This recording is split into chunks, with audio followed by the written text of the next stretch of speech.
Hi Ben, so thank you so much for chatting to me today. You're a northern farmer, you farm near Yep. Tadcaster, Yeah. and you set up a TikTok account which produces content to do with suicide prevention among male farmers, but also sort of day-to-day farming. Just want to ask you a little bit about yourself and your farming background. Yeah. So hi Emma, thanks for having me on. Basically, as you said, I'm a farmer just near Tadcaster. So I'm on a farm with my mum and dad here at the minute, and then my granddad also has a farm near Boroughbridge. We're not big scale by any means. We're only between the two farms. We're about 250 acre. We have some sheep on. We have pigs and arable. The main of my work personally comes from contracting, really. So I have my own tractor and I just go out onto other farms, but I try and stick with one farm particularly. I have just moved recently. I did my first lifting season on potatoes with the new spot I've gone to. So yeah, sort of getting in with them. I like to get in with a group. You get to know them, you get a good relationship with them. My granddad and my dad both have farmed right from day one. It's all they've ever known, and that's all I've ever known, really. So I've just been born into it, loved it from day one. My dad never pushed me to go into it particularly, but if anything, he probably tried to push me away a little bit. You see quite a few people come into the industry. They're not quite right for it, and they soon drop out because I don't think they realise just how hard it can be at times. Yeah, definitely. Oh, that's amazing. And Yeah. I think it's nice when there is a generational aspect to it. Now we've covered your background with farming. What inspired you to start TikTok? To be right honest, it was a bit of boredom, as I think a lot of people in the first lockdown, when it all kicked off with COVID, a lot of people seem to just say, "Oh, well, I'm bored, I'll start a TikTok." So yeah, to start with, I thought, "Oh no, I'll never get it." But then I thought, I got the bit of interest, and I thought, I'll just have a look. And so I signed up to it, not thinking I'd ever make a video on it, but just purely out of interest and being nosy, looking at what other people did on it. And then, I was on a job de-stoning for potato land, which is quite a steady, tedious job at times.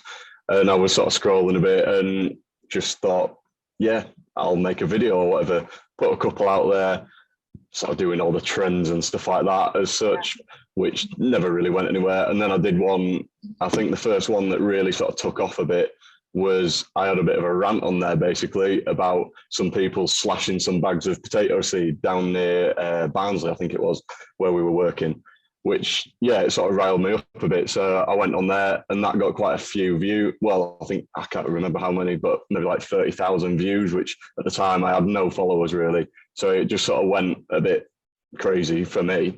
Didn't expect it at all.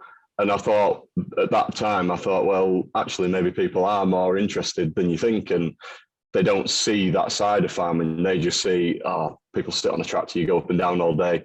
And it's quite easy, and they don't see the challenges that come with it. So, like you said, most of your videos are educational, but they're also entertaining.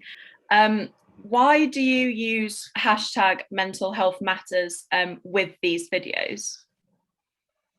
No matter what my videos are about, my main message I always want it to be is, well, one, educational for farming, but also that it's all right to talk and keep that message going, and it keeps it in people's mind, not necessarily just the videos that are all talking around the mental health. Why do you think that mental health isn't talked about enough within the farming community? I think that does come from the majority of the people being men in farming. I know that is changing a lot now. There are a lot more females in it.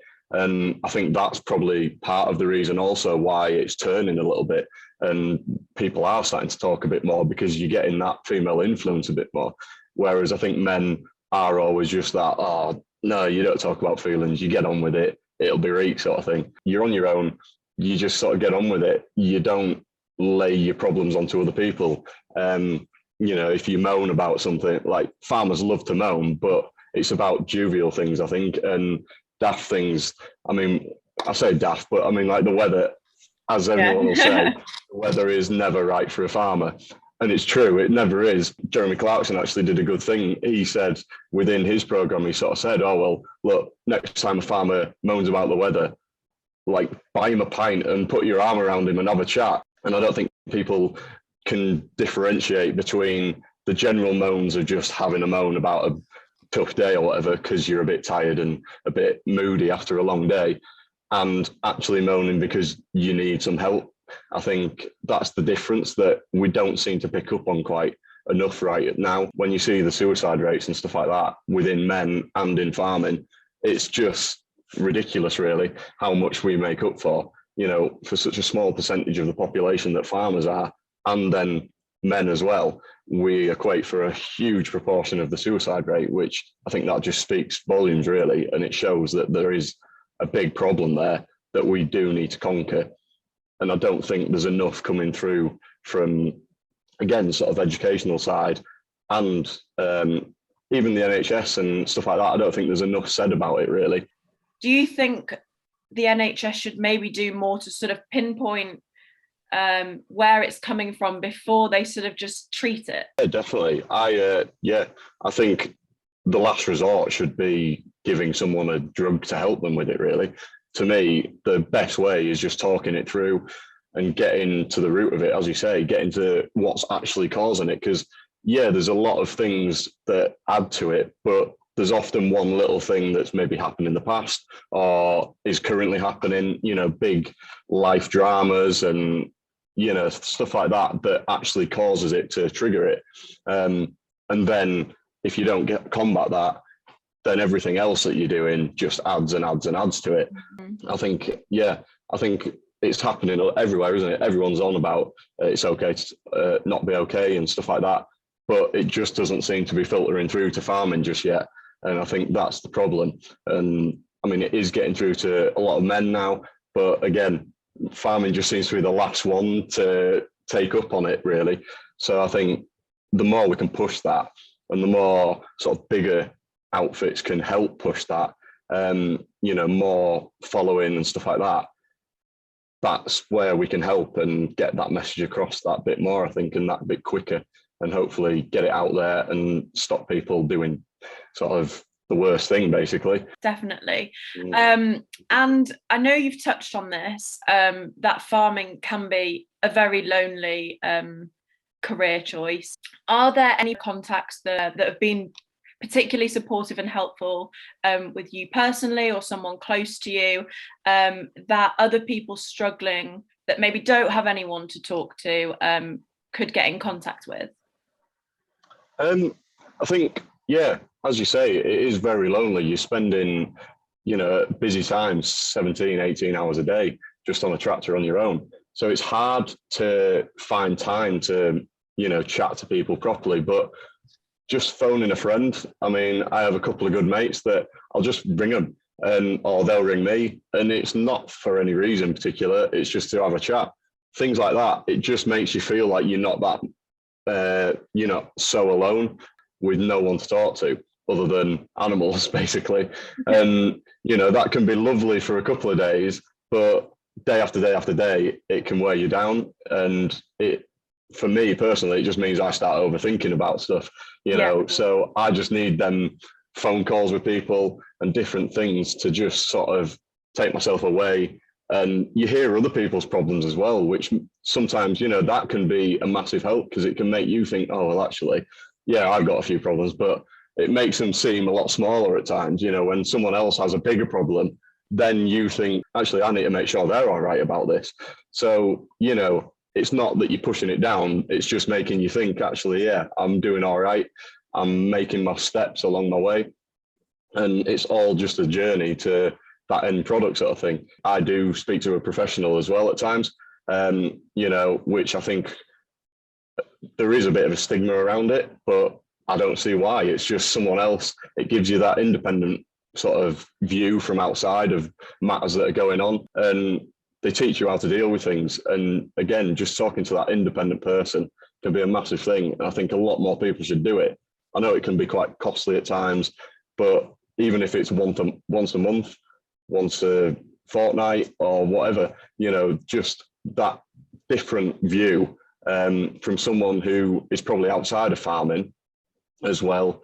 And, it just gives you that different view on all your matters, really, all your problems, and helps you dissect them. And again, it helps you to get to the root that is actually probably causing it, rather than what you think is causing it. You maybe think, oh, I'm really annoyed about this, but in actual fact, it'll be something that's happened months or years ago that's probably winding you up even more about it and making you that bit more touchy towards it. So yeah, I think just professional help is probably the best way to go about it. In the long run, again, I'm quite lucky. I'm at home with my mum and dad still. So on a night, I still do have company, and I have 2 dogs, which are great. But it's having that different side, because you're treading on each other's toes a lot of the time. So just getting out of the house, going and seeing someone different, and being able to speak to them about things that you maybe can't speak to other people about. Yeah, I think it's amazing as well that you've opened up there about speaking to a professional therapist. So many people are scared to, or maybe feel embarrassed to, when they shouldn't. When did you get in contact with your therapist, and how did you hear about them? Had you been recommended them through like a friend that had maybe had therapy with them, or was it just like your own research to find them? No, yeah, it was about 3 years ago, I think now, when I first started. It was a really good friend of mine that, I've pretty much known him since I was about 3, I think. So I've grown up with him all my life. We've gone through quite a few different things with each other. We've both lost relatives, stuff like that. So we've helped each other through stuff, and we've both been in similar positions. He is nothing to do with farming though, and I am obviously very much in farming. So again, we're totally different, but at the same time, we had them similarities. And he was seeing a therapist and said how much it was helping him, basically. And as he was talking about it, I was like, oh, well, actually, yeah, he's very chilled about this. And why shouldn't I do it, sort of thing? And why am I feeling awkward about it almost? And it was helping him so much. And he was just getting a lot more chilled. He was you could see the differences in him and his life and stuff. And I thought, well, yeah, I want that as well, really. So why wouldn't I do it now? So yeah, it was him who sort of gave me the bit of a kick up the backside to do it, really, and get on with it and just get over it, really, as well. Get over that stigma and get over the fact that you think, oh, it's a little bit awkward talking to someone. Even you talking about it now is a massive thing. It's really brave. And even if it does change one person's path, and they then maybe get in contact with you over Instagram and say, look, I saw this interview and I realized that actually maybe I'm struggling more than I care to admit, and I want to reach out for help. And I maybe want to talk to another male about it who's in the farming industry. Do you want to say what your TikTok or Instagram, I think maybe you use your TikTok more, but your TikTok handle is for anyone that wants to follow you or check out any of your videos? Yeah, so as I think you said at the start, it's at Yorkshire Farm Lad is my TikTok. Yeah, I think that's the main place to follow me. That's where I will put more on at the minute. But yeah, I have had then people sort of follow me on Instagram through that. I couldn't even tell you my Instagram handle, to be honest, off the top of my head. I'll link it in the bio. I think if you search Ben Lister or whatever, it'll come up. But I do try and keep that slightly more private at times. But now I am more than happy for people to get on there, message me direct. Thank you so much for talking to me. And I think the message that you're giving off from your TikTok's really important, especially for the young farming community. And I think it's really inspiring and brave that you've been so open about it.